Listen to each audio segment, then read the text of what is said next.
Madam నమస్తే అండి. ఏంటి మరి ఈ రోజున వైసీపీ ఓడిపోయి 2 సంవత్సరాలు అవుతుంది. ఈ ఓడిపోయిన తర్వాత కూడా ప్రజల్లో ఉండకుండా, ప్రజల పక్షాల మాట్లాడకుండా ఇలా అరాచకాలు చేయటం ఏంటి, ఎంతవరకు కరెక్ట్ అంటారు? అసలు వైసీపీ ప్రభుత్వం వచ్చాక వాళ్ళు గెలిచినప్పుడు మామూలుగా వాళ్ళు ప్రభుత్వ పరిపాలన చేసేటప్పుడే వాళ్ళు ప్రజల్లో లేరు. ఇప్పుడు ఇంకా వాళ్ళు ప్రతిపక్షంలో ఉండి ప్రజల్లోకి ఎందుకు వస్తారండి? వాళ్ళు ఎక్కడేం చేస్తున్నారు అభివృద్ధిని, వాళ్ళని అభివృద్ధి చేసే వాళ్ళ మీద ఎలా బురద చల్లాలా అనే కాన్సెప్ట్ పెట్టుకొని ఏ రకంగా చేస్తే వాళ్ళు మా మీద అంటే మేము కార్యకర్తలు కొంచెం వెనక్కి తగ్గుతామని మా మీద రౌడీజం చేయాలని చూస్తున్నారు. రౌడీజం వాళ్ళు చేయటం కాదు, మేము చేస్తాం అన్నమాట రౌడీజం. ఇప్పుడు 5 సంవత్సరాలు వాళ్ళు మమ్మల్ని దడిపించారు. అంటే మేము అనుకున్నాము వీళ్ళు ఏదో మమ్మల్ని చేస్తారని భయపడలా. మేము ఎల్లో చీర కట్టినా, ఎల్లో షర్ట్ వేసినా వాళ్ళు జైల్లో తీసుకెళ్ళి లోపలేసింది ఈ వైసీపీ ప్రభుత్వం. మా ప్రభుత్వం వచ్చాక ఒక నాయకుడు ఏ షర్ట్ అనే వేసుకొనివ్వండి, మేము అసలు చూడం వాళ్ళు అభివృద్ధి చేస్తున్నారా లేదా, అంతవరకే. మాకు కావాల్సింది ప్రభుత్వం మాకు మంచిగా పనిచేస్తుందా, రేపు భవిష్యత్తులో పిల్లల భవిష్యత్తు బాగుండాలి, మనం బాగుండాలి, రాష్ట్రం బాగుండాలి, ఆ అభివృద్ధి కోసం పోరాడుతున్నాము. ఈరోజు ప్రతి ఒక్క కార్యకర్త కూడా లేచిన కాడి నుంచి ఈసారి మాకు వచ్చి ఈ పని చేయండి, పైన బాబు గారు పని చెప్తే బాబు గారు చెప్పే పని చేయటం, ఇదే మా కాన్సెప్ట్. అంతేగాని ఎక్కడ ఏం కోల్చాలా, ఎక్కడ ఏం చేయాలనే ఏ ఎమ్మెల్యే కూడా మా ఎమ్మెల్యే ఆలోచించరండి. ఇలాంటి పనులు, ఇలాంటి దౌర్భాగ్య పనులు చేయరండి. అసలు ఇలాంటి ఆలోచన మాలో ఉండదండి. ఇలాంటివన్నీ కూడా వైసీపీలో ఉన్నాయి కాబట్టే ఈ 5 సంవత్సరాల్లో వాళ్ళకు బుద్ధి చెప్పి 11 సీట్లు ఇచ్చి పంపించారు. అంటే ఇక్కడ ఏదైతే నాయకుడు ఓడిపోయిన తర్వాత ప్రజల్లో ఉంటూ ప్రజాపక్షాన్ని నిలబడాలి, కానీ ఇటు జగన్మోహన్ రెడ్డి కానీ వైసీపీ కార్యకర్తలను కూడా మేము గెలిచాక ఒక్కొక్కటి అంతు చూస్తాము, రప్ప చేస్తామని చెప్పి మాట్లాడటం ఎంతవరకు కరెక్ట్ అంటారు? ఏమండి వాళ్ళ గొయ్యి వాళ్లే తోకున్నాను అంటే రప్ప అంటే రేపు పడే ఓటు కూడా పడకుండా వాళ్ళు గొయ్యి తోకున్నారు. ఇప్పుడు ఎవడైనా రప్ప అంటే ఓటేస్తాడు రేపు? చెప్పండి. ఇప్పుడు నన్ను రప్ప అన్నారు నా ముందు, నేను వచ్చి వేయాలనుకున్న దాన్ని వెళ్ళి ఓటేస్తానా? నిజంగా వీడు వస్తే రప్ప కోసి పాడేస్తాడు బాబు, ఎందుకు ఓటు అని చెప్పి ఇంట్లో కూర్చుంటాం. ఎవరికి వేయాలో వాళ్ళకి వేస్తాం. మన ఓటుకు ఎలా ఓటుతో సమాధానం చెప్పారు? అధికారంలో రాకుండానే వీళ్ళు రప్ప అని ఓటును పడగొట్టుకుంటున్నారు. ఓటుని అభివృద్ధి చేసుకోవాల్సింది పోయి.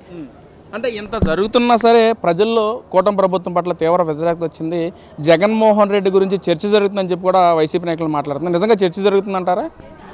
ఏమండి వైసీపీ నాయకుడు అసలు జగన్మోహన్ రెడ్డి ఎక్కడున్నాడో, లండన్లో ఉన్నాడో, తాడేపల్లిలో ఉన్నాడో, ఆడి నెత్తిన ఉన్నాడో, ఆడి చేద్దాను ఉన్నాడో మా తెలీదండి. ఎందుకంటారా? అసలు ఆ జగన్మోహన్ రెడ్డి మొహం ఇప్పుడు ఏడుపు మొహం అయిపోయింది. ఎందుకంటే 29 కాదు, 39 కాదు, 49 ఎన్ని 9లు వచ్చినా ఏ ప్రభుత్వం వైసీపీ ప్రభుత్వం అంటే పక్కా రాదండి.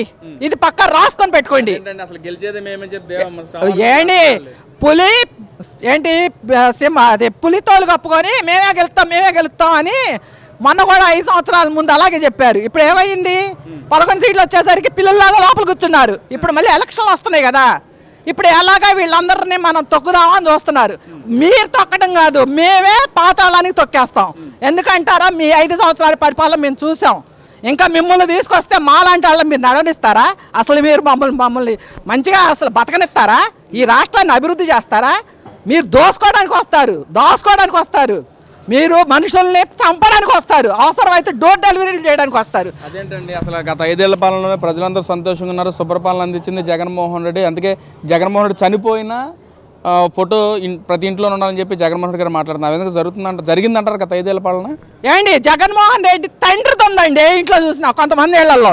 జగన్మోహన్ రెడ్డి ఫోటో పెట్టుకుని ఇల్లు ఇంతవరకు నేను చూడలేదండి. అంటే నేను రాజశేఖర రెడ్డి గారు పెట్టుకున్న ఫోటో అయితే చూశానండి. ఆయన మంచి పనులు చేశాడేమో పెట్టుకున్నారు. ఈయన ఫోటో పెట్టుకున్న కార్యకర్త కానీ ఏ నాయకుడు పెట్టుకున్నది ఎక్కడ నేను చూడలేదండి. మరి ఆయన ఫోటో మరి ఎవరు పెట్టుకొని ఆయన దండేశారో నాకు తెలీదు. మేడం ఇక్కడ ఏదైతే నిన్న జరిగిన సంఘటన, పెనమలూరు నియోజకవర్గంలో జరిగిన సంఘటన, అంటే కొంతమంది మాట్లాడుతున్నారు ఎందుకు టీడీపీ ప్రభుత్వం వచ్చిన గతంలో చంద్రబాబు నాయుడు గారు ఇటు అందరి టీడీపీ నాయకులందరి మీద కక్షాదింపై చర్యలు చేపట్టారు, మరి వీళ్ళు ఎందుకు ఈ విధంగా ఇంకా సైలెంట్గా ఉన్నారు, వాళ్ళు ఎంత అరాచకాలు చేస్తానో సైలెంట్గా ఉన్నారని చెప్పి కొంతమంది మాట్లాడింది.